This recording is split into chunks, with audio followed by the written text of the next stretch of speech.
all the senses are involved into cooking. You have to be present. It's like a meditative moment. It's just really me and the kitchen and the ingredient. And I love that.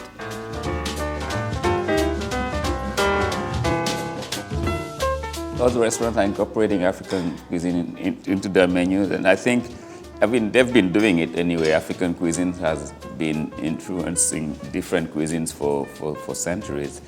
But now, because chefs are looking for other inspirations, and African cuisine is the last frontier. They've seen everything.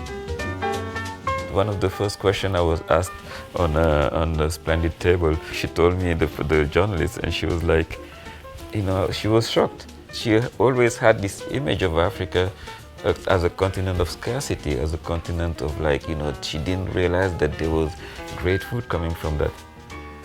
This trip is a way to give a voice to these producers, those humble people back home, and for me, is to resource myself to get inspiration, and that's really my mission.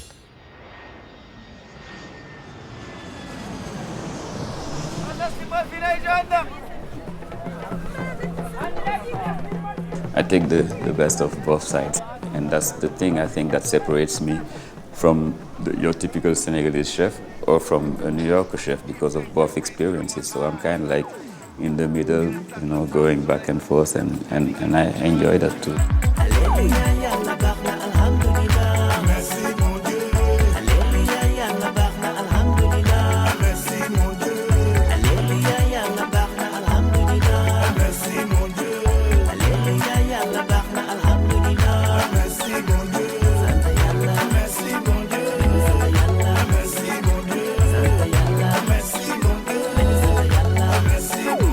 I grew up in Dakar, which is a very cosmopolitan city with influences from Lebanon, France, Vietnam, and obviously Senegalese. And as a boy, I wasn't allowed in the kitchen because in Senegal, cooking is a gender activity, so women are in the kitchen. But I was fortunate to have a mother who was very much into exploring other cuisines.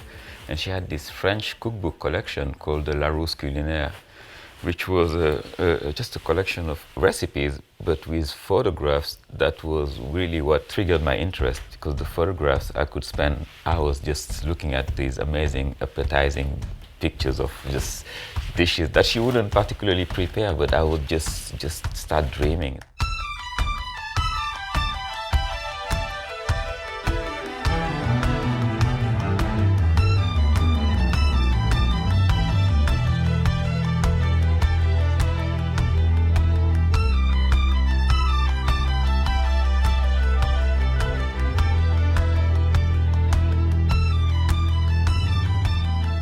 So I did my schooling in a regular way, and at university I went into physics and chemistry.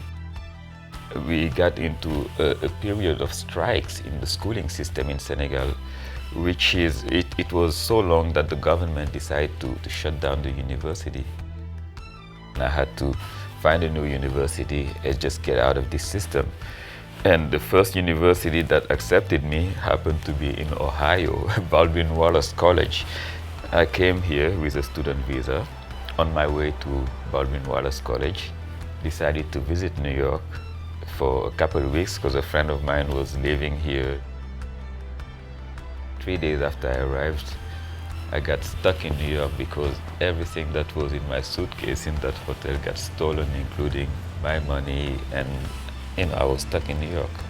I still had my ticket, my return ticket to Senegal. I could have taken that option, but I decided to look for a job. And my first job happened to be a restaurant.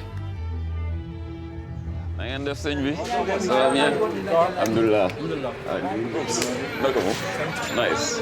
Assalamu alaikum. In Senegal, the Tangana is the place where you start your day. You come here for breakfast and you have a great meal. Every time I'm in Senegal in the morning, I come here for breakfast. That's where everyone comes for breakfast, really. This one's been around for more than 30 years. Maybe our Starbucks, but definitely to me it beats it. They're making it some way similar to the one I've seen in Vietnam with the condensed milk, and he has this way of like just creating foam from the cup.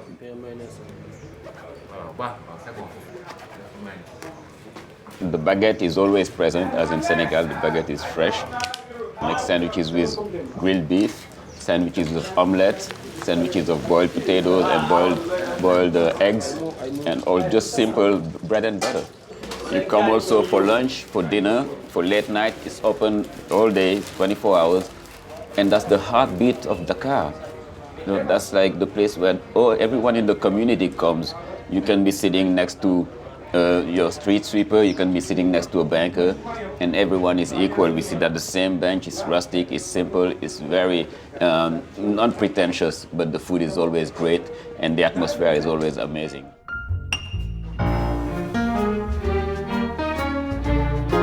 My first job was a busboy position, and that restaurant in the West Village called Garvin's at the time is no longer around, but it was an establishment for quite some time. What fascinated me at Garvin's was what was happening behind the doors of the kitchen, because not only the food that was coming out of it reminded me of those pictures that I used to see at my mom's cookbook, and it was only men in the kitchen. There was not one single woman in the kitchen. I was like, what? Something was wrong. It's like, what the, you know? Bonjour, Tata Marie. Tata, désolé. Oui. Oui, everybody, this is my aunt, ma tante préférée. She inspired me. She taught me so much in cooking. She is the chef of the family. My aunt, my soul, my heart. Merci, Tata Marie. Merci beaucoup. My Aunt Marie is the ultimate foodie. I mean, she had traveled the world. She had lived in Italy, in France, in Sweden, because her husband was a diplomat. So she's really about food, and she was very, very excited. And she could definitely understand a little better than my parents because of her, openness to the world out there. No, at a young age, I couldn't even consider being a chef because cooking is a gender-based activity in Senegal. So this was really just not a place for me, for men in the kitchen in Senegal. The men are not... Ça, c'est vrai. Hein? Tu vois, c'est ça, she understood that. Tu as compris. T'as pas de place. No, exactement. You're starting to see more and more men getting into the kitchen. I mean, she just knows a couple of people, and those guys are still doing it like in the secret of their private home. They're not really talking about it. So that's how deep it is. It's like a serious cultural thing. But it's evolving now. You're seeing men being professional chefs as well. So you're starting to see it in hotels and high-end restaurants.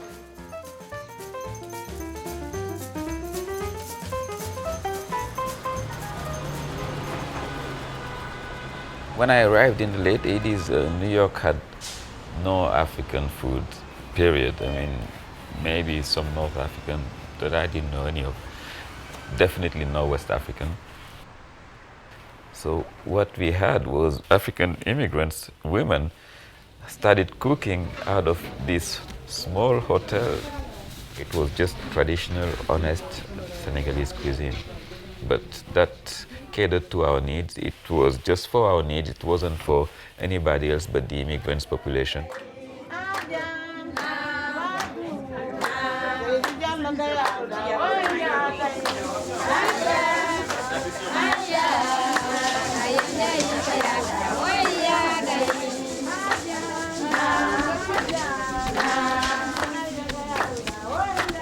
Kédougou is located in the southeast of Senegal. It's like about 14 hours drive from Dakar. It's not easy access, but it's great because I love working with the women of the Koba Club.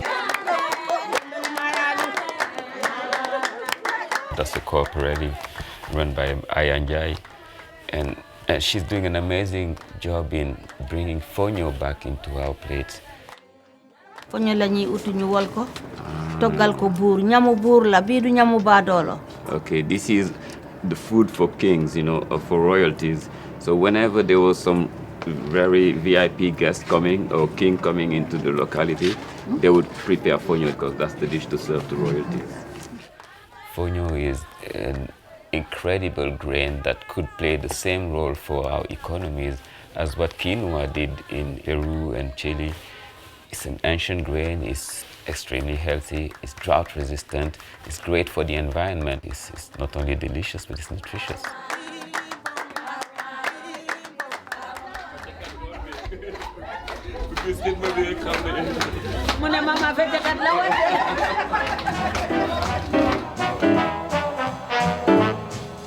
I eventually became a sous chef over the years. I was asked to bring new dishes on the menu, and the dishes that I immediately thought about were dishes that had Senegalese influences, One day, the first time I put a Senegalese special on the menu, it just so happened that day a food critic from the Daily News at the time happened to be at the restaurant. And that's the first thing she wrote about the next day in her article. She was like, "Oh, the Senegalese vegetable mafé that I had last night, da da da da." And I'm like, wow, it was just great to see that. It encouraged me to move on with what I was doing. New Yorkers are ready for it, and food is a great way to introduce a culture.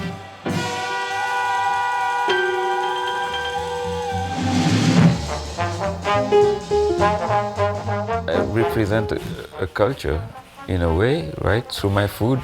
That's what I mean by being a food ambassador.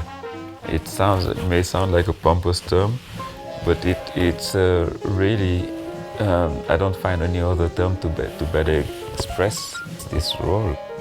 Other people are doing it through other diplomatic means, but I think the best diplomatic way is food. When people sit around a table, and at that moment, all the barriers are broken and people can have a honest conversation.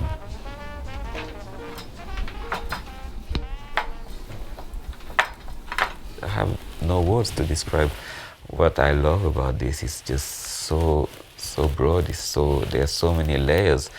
But more importantly is the moment I'm cooking, the communion between me, the ingredients, the person who's eating the food. This is really what I enjoy about cooking.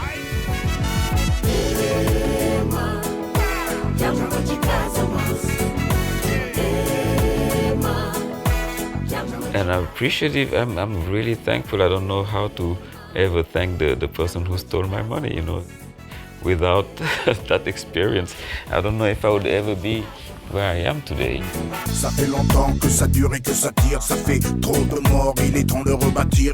On veut la paix dans la région bénie de Casamance, éradiquer la violence qui cause un mal immense. Le vrai combat du continent, c'est son unité. Voilà pourquoi je chante avec la foi et que j'ai milité. S'il faut pour que ça rentre, je vais le répéter. Le vrai combat du continent, le seul, c'est son unité.